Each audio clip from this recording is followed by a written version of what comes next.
Hey, ZipDisc here, bringing you my next part of Defending the Indefensible, the Kiss Players series. Today I'm covering a character and a vehicle, the character being Atari Hitotonari. Atari Hitonotari. Now, she's, this is her. This is Atari. She's one of the Kiss Players characters. One of the trilogy of girls who end up working for the EDC. Well, being the main three girls. She's the only one who works for the EDC, who continues to work for the EDC throughout the entire series, the EDC being the Earth Defense Command, who at this point are determined to eliminate all Transformers from Earth. She developed Kiss player powers about the same time as all the other girls, but she wasn't pursued by the EDC until after her parents were murdered were killed in a Transformers-related incident, probably by the Legions, which left her alone, despondent, bitter, and angry with all giant robots. She ended up joining the group during a fight where one of the other girls, Xiao Li, was ejected from her Autorooper, and Atari ended up taking her place by accident and proved her abilities and was sucked into the whole Kiss Players troops ruled by the EDC. The dark secret being that Commander Mao wants to use her as the vessel for her departed daughter's soul, which would mean killing her soul and replacing it with her dead daughter, using the power of the Galvatron cells that are inside of all the Kiss Players. Her partner is Autotrooper NE04. Now, Atari has a little EDC badge on her arm here, and the symbol next to it is the symbol for Ne, which is the first letter in the Chinese zodiac symbol that her unit uses. Now, Atari's not a very good character. She's whiny, submissive, not particularly bright, which is odd because she wears glasses, and usually in Japanese franchises, the glasses-wearing girls are the intelligent ones. She's a bit of a whiner and a crybaby. She likes to eat too much for donuts. She likes to stuff herself with donuts and desserts. All in all, she's all the worst stereotype characteristic you can think of for a woman in an anime, or any Japanese media franchise for that matter. Now, her partner is the NE04 Autorooper, which in the larger toy is this, which turns into a rather nice Mazda RX-8. The RX-8 vehicle itself is a very odd car.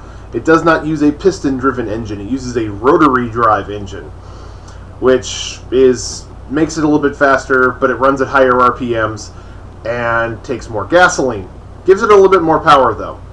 That's the problem. It's not a lot of people don't like the engine because it creates more vibration and knocks loose a lot of the parts in the car after a while. So it's a good sports car, gets a lot of speed, but it's got problems. I talked to a friend of mine yesterday who thought about buying one. When he took a look at it, he was warned not to by someone who already owned one, because of the vibration, the rattling, the fact the engines are very hard to work on. It's the only production car in the world right now to use a rotary engine, the RX-8. That's what the R means, is rotary. Used to be called something else. I can't remember who invented it, but the engine used to be named after its inventor until Mazda decided to just call it a rotary engine. They're the only people who currently use that engine in production. Just a little bit on the car. I'm going to cover the big Atari figure first. It's my least favorite figure. And then I'll go to the big car with the little Atari. This is the box for the large Atari figure. Comes with a very small, world's smallest size, transforming sized Autorooper. The figure itself, I already showed you her. I don't like this figure. It doesn't do anything. It's got a gun hanging off of her butt. I mean, the mold is okay, but it's the only one of the girls to get a large figure. And if it had to be anybody, it shouldn't have been her. It should have been Marissa or Xiao who should have gotten the big figure. It's okay. Okay, alright, figure's a lot of white in it. Her glasses are molded onto her face in clear plastic. So it's okay, but nothing special. And it comes with this little thing. This is the tiny little Autorooper it comes with. There's a story involved in this where a microscopic legion was swallowed by Atari, and her Autorooper shrank down to microscopic size to go inside and fight it. Eventually she had to stick her finger down her throat to throw up to get it out. Yeah, I know it's terrible, but that's the way the fiction goes. It also comes with one of the drama CDs. Yes, all of the Kiss Players figures come with a CD. The CD is the episodes of the radio show that went with it. This disc contains radio episodes 1 through 7 It also contains the instructions. This is also the instruction book for transforming the little guy. The problem with this little figure is I like it in car mode. I do not like it in robot mode for various reasons. Let me transform it real quick. It's a real simple transformation, as you'd expect from a world's smallest figure. This one I will transform on air. Pull the arms down, and this is where I don't like it. This arm always falls off. I cannot get it to stay in place in robot mode. Flip the legs down. Oops, the gun fell out. That's okay.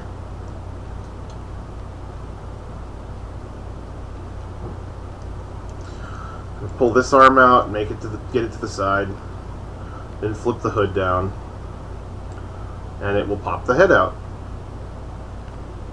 As with the larger figure, actually, it transforms in a very simplified manner, like the larger figure.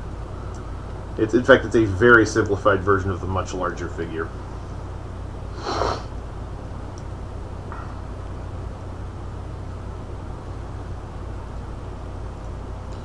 Then close those chest panels up, and the other arm falls off. That's the problem with this thing, is it is super fragile and always falls apart, which is why I cannot recommend this figure at all. If you want the if you like this Kiss Players line, and you want any of these figures, skip the tiny one, skip this one out of any of them. Just skip this whole box. I only got it for completion's sake. I'm not a huge fan of it. It does come with a tiny, tiny version of the Kremzik gun as well. Anyway, that's that figure. It's a horrible little mess that falls apart. I don't like it. Don't like it at all. Anyway, on to the big figure. Big figure is the RX-8 car itself, which is very nice. All the doors open. Even the weird suicide door on the back opens, revealing the rather detailed inside. Let me see if I can get a shot of the inside of this thing. See, you've got an inside, a detailed inside, with even a shifting lever, emergency brakes, steering wheel, the whole 9 yards. It's all in there. As you'd expect from a Binaltech figure. It's all right there. The only difference between this and the Binaltech line in Japan is this is more like the Alternators figures in that it has absolutely no die-cast metal in it whatsoever. None. It's just nice, heavy, solid plastic. With good detailing. I mean, look at those window lines on the back for the warming component. And look at the front. It's even got the Japanese chrysanthemum that all police vehicles have. Cool thing about this car is it comes with all the stickers to duplicate any of the 48 Autorooper units, which is really cool. In this case, I made an NE04 because that's the one Atari drives in the series, and I wanted the main car. This is the Atari figure that comes with that car. Very small. This is her with her alternate set of hands where she's got her barf bag. Yeah, she has a barf bag because she gets car sick real easy when she's not driving. She has to hold the steering wheel to keep from throwing up. And unfortunately, she only fits in the passenger seat of the toy. She comes with her alternate set of hands, which are her just leaning forward hands, which is okay. She also comes with a Kremzik, little bitty Kremzik, which is cool, especially if you like Kremzik, which who doesn't really like Kremzik? He's a great little mascot character. And it comes with a set of traffic cones, little bitty orange traffic cones. Now these aren't just traffic cones, these are something special as well.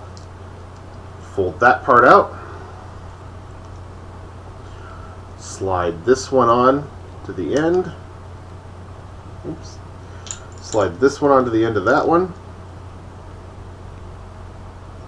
Slide this one onto the end of that one, like so. Or at least that's how it's supposed to work. Let me see if I got it right. There's a specific order you have to put these in to get them to work right.